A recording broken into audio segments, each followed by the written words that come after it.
للمتقين والصلاة والسلام على سيد الأنبياء والمرسلين سيدنا محمد وعلى آله وصحبه أجمعين. فأعوذ بالله من الشيطان الرجيم. بسم الله الرحمن الرحيم. يا أيها الذين آمنوا قوا أنفسكم وأهليكم نارا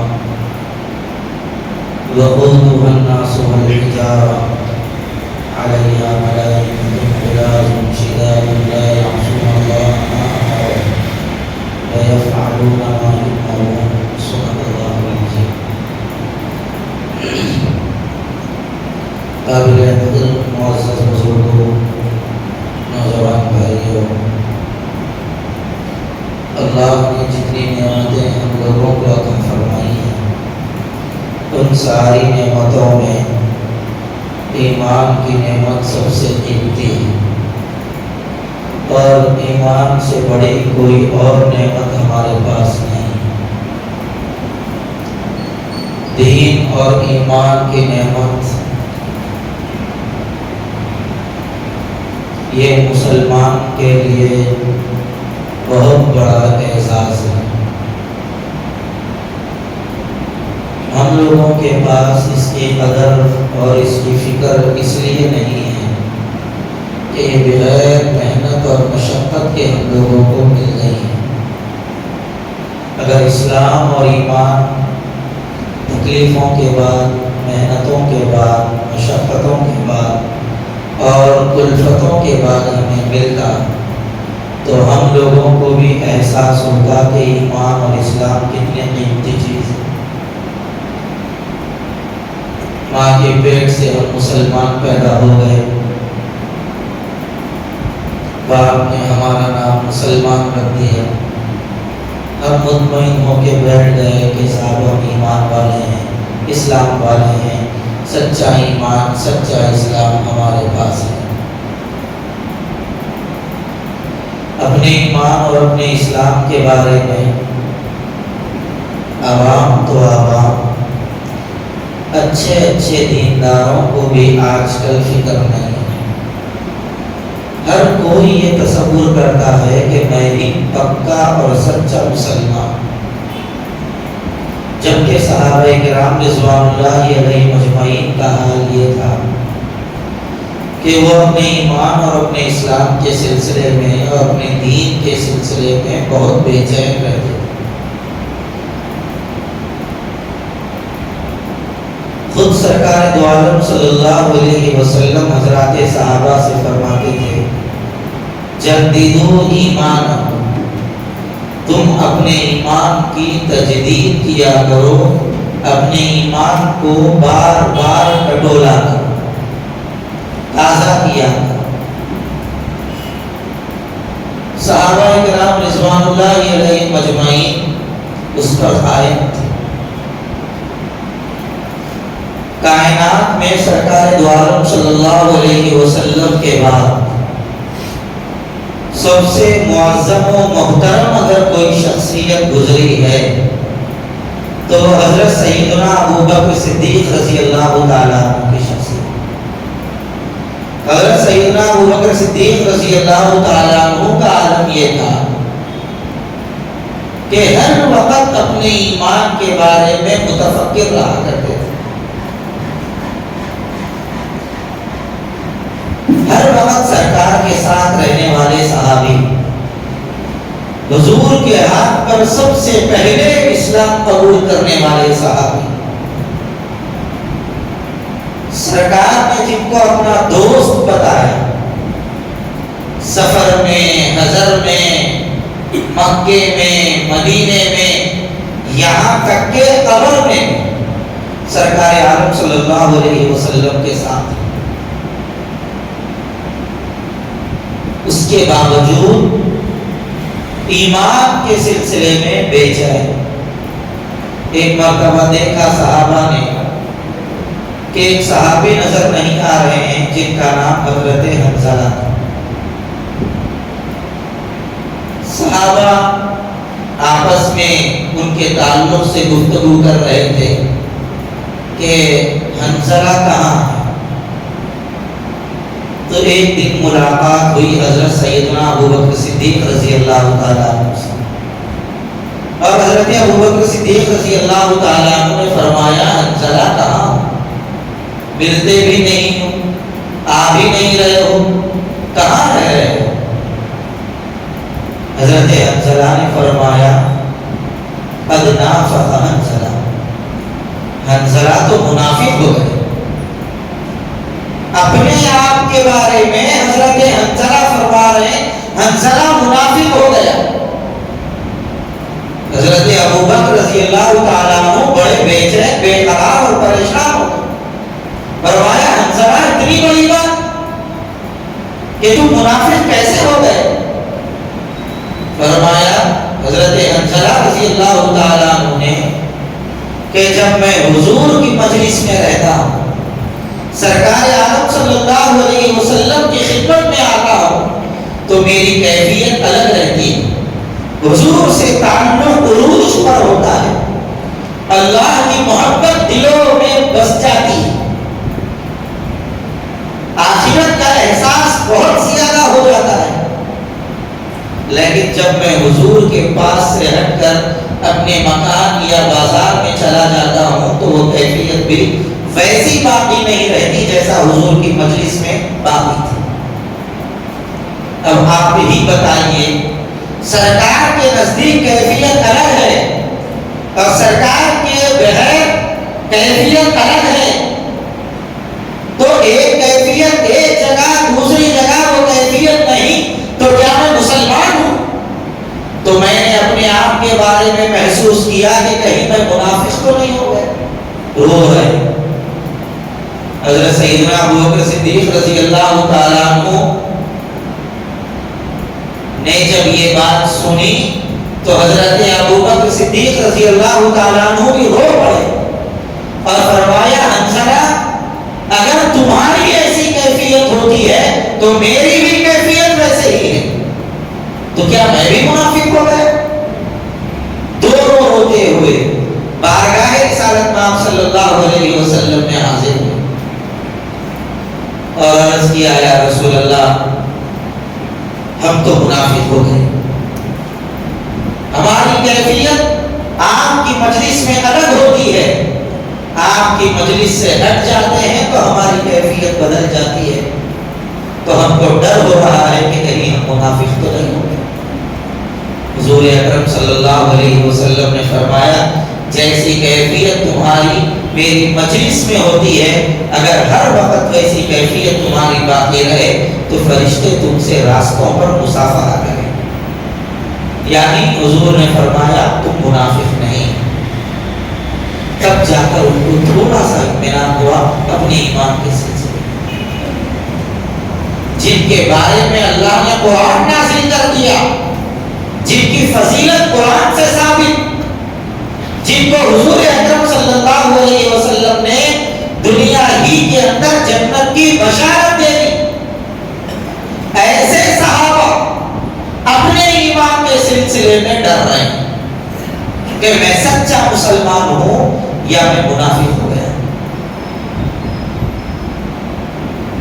حضور نے فرمایا ابو بکر فی الجنہ، عمر فی الجنہ، عثمان فی الجنہ، علی فی الجنہ، ایسے 10 صحابہ کرام کے بارے میں سرکار دو عالم صلی اللہ علیہ وسلم نے دنیا ہی کے اندر جنت کی بشارت دی۔ اس میں ایک نام حضرت عمر فاروق رضی اللہ تعالیٰ عنہ کا۔ حضرت سیدنا عمر فاروق رضی اللہ تعالیٰ عنہ بھی بڑے عظیم صحابی، حضور نے فرمایا لو کان بعدی نبی لکان عمر، میرے بعد اگر کوئی نبی ہوتا تو وہ عمر ہوتے۔ حضور نے یہ بھی فرمایا حضرت عمر کے بارے میں اشدہم فی امر اللہ عمر، اللہ کے احکامات کے بارے میں میرے صحابہ میں سب سے زیادہ سخت عمر ہے۔ اس کے باوجود حضرت عمر رضی اللہ تعالیٰ عنہ دنیا میں جنت کی خوشخبری سننے کے باوجود ایک صحابی کے پاس جاتے ہیں جن کو اللہ کے رسول صلی اللہ علیہ وسلم نے منافقین کی فہرست ان کو بتا دی تھی، سارے منافقین کے نام ان کو بتا دیے تھے، یہ منافق ہے، یہ منافق ہے، یہ منافق ہے، یہ منافق ہے۔ حضرت عمر ان کے پاس جاتے ہیں اور اسے کہتے ہیں ایک احسان میرے اوپر کر دو اور ذرا یہ بتا دو، حضور نے تمہارے سامنے منافقین کے ساری فہرست پیش کر دی ہے اور سارے منافقین کا نام تم کو بتا دیا ہے، کیا وہ منافقین میں میرا نام بھی ہے؟ اتنا ڈر اپنے ایمان کے سلسلے میں۔ ہم لوگوں کو جنت کی بشارت تو کیا تھا، ایمان کامل کی بشارت ہم لوگوں کو نہیں ملی۔ نہ ہم نے حضور کو دیکھا، نہ صحابہ کو دیکھا، نہ اولیاء کبار کو دیکھا، کسی کو ہم نے نہیں دیکھا، اس کے باوجود ہم مطمئن ہیں کہ میرے سے اچھا اور میرے سے پکا کوئی مسلمان نہیں۔ جب صحابہ اپنے ایمان کے سلسلے میں اتنے زیادہ فکر مند ہو سکتے ہیں تو ہم لوگوں کو اپنے ایمان کے سلسلے میں کتنی فکر کرنے کی ضرورت ہے؟ کتنے کام آج مسلمان بے ایمانی کے کر رہے ہیں۔ کبھی کبھی تو ایمان ہی رخصت ہو جاتا ہے، لیکن کوئی احساس نہیں ہے ہم لوگوں کو کہ یہ کام میرے سے اتنا خطرناک سرزد ہو گیا ہے، اور مطمئن ہے ہم لوگ اپنے ایمان کے سلسلے میں پیدائشی مسلمان ہوں، اب میرے ایمان کو کچھ نہیں ہوگا، ہم اس سلسلے میں بالکل متفکر ہو کر اور مطمئن ہو کر بیٹھ گئے، بالکل مطمئن ہو کر ہم بیٹھ گئے۔ کتنے مسلمان ایسے ہیں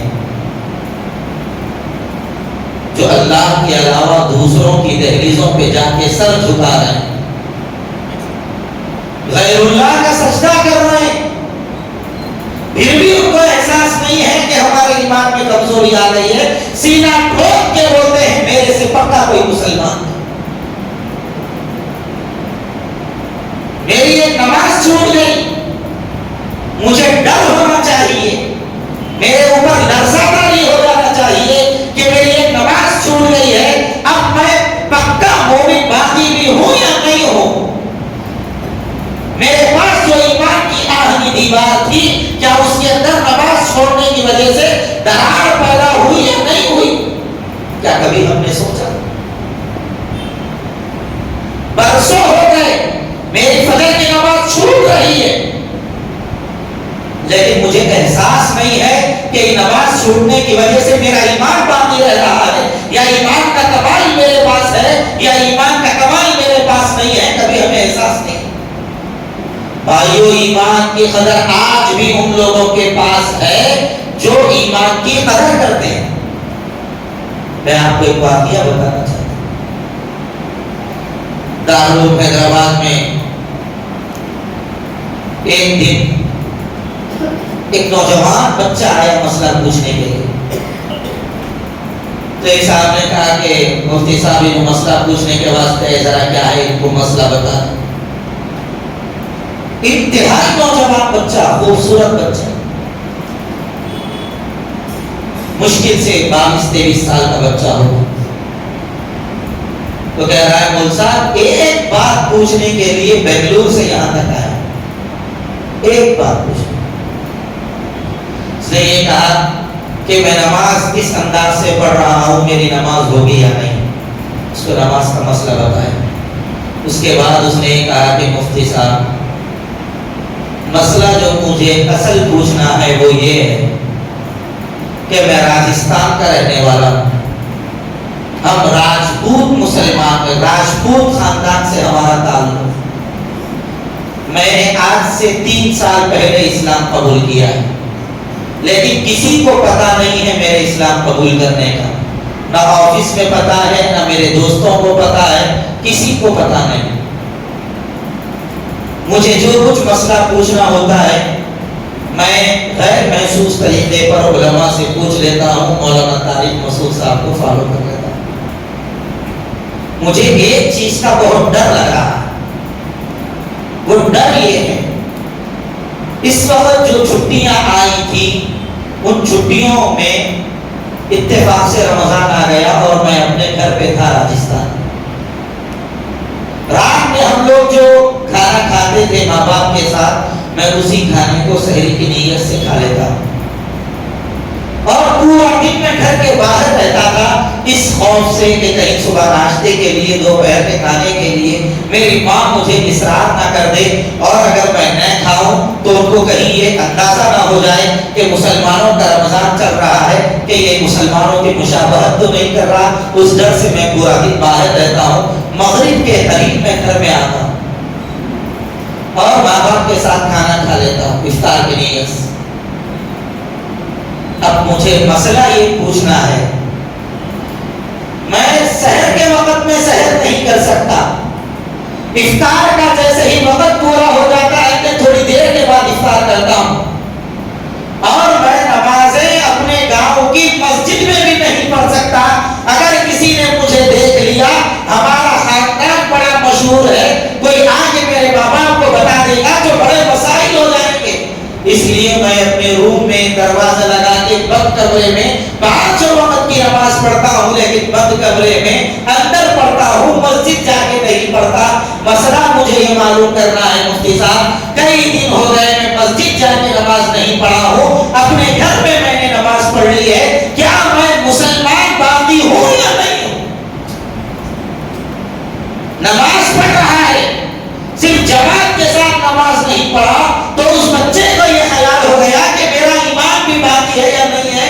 ہم تو صرف جمعے نماز پڑھتے ہیں. کئی مسلمان تو ایسے ہیں جن کی زندگی میں پتہ نہیں کتنے جمعے بھی چھوڑ گئے اور ان لوگوں کو احساس تک نہیں ہے کہ میرا ایمان باقی ہے یا ختم ہو گیا. ایمان بہت قیمتی چیز ہے، فکر کی چیز ہے. اب محرم آ رہا ہے، اب دیکھیے آپ کتنے لوگ جا کے بے ایمانی کے کام کریں گے. یہاں سے جائیں گے گاؤں اور یہ کہیں گے ہمارے اوپر حضرت حسین کی حاضری آ رہی ہے، ہم مطلب بٹھا رہے ہیں.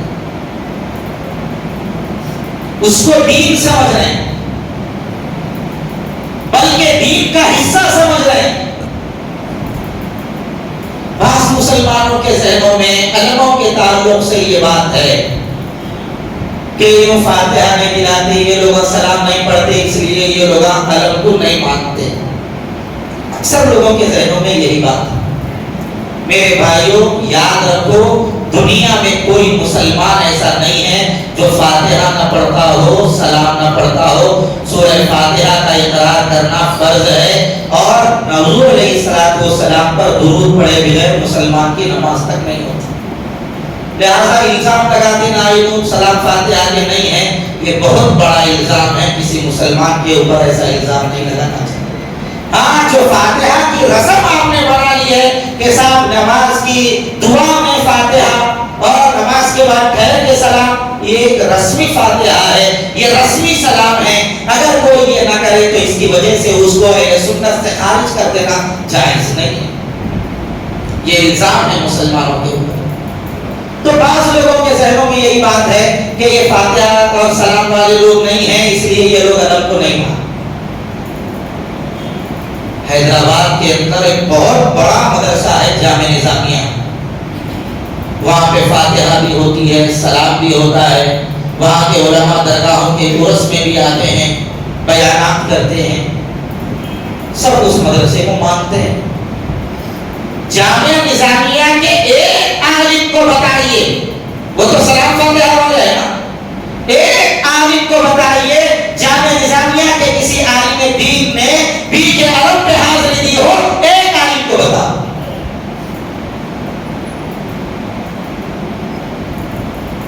جامعہ نظامیہ کا عالم کسی عاشور خانے پہ جا کے کسی عرب کے اوپر گھنٹی بنٹی چڑھایا ہو، ایک عالم بتا دو. دنیا کے کسی بھی مسلک کے عالم سے آپ مشورہ لیں گے، فتویٰ لیں گے، سب یہی کہیں گے کہ علم بٹھانا اسلام کے اندر جائز نہیں ہے، اس کا مسلمانوں سے کوئی تعلق نہیں ہے، یہ تو اسلام کے دشمن شیعوں اور رافضیوں کی حرکتیں ہیں، اس کا تعلق اسلام اور مسلمانوں سے نہیں ہے. بولے بھالے مسلمان ایسی بے دینی کے کاموں کے اندر پڑے ہوئے ہیں اور یہ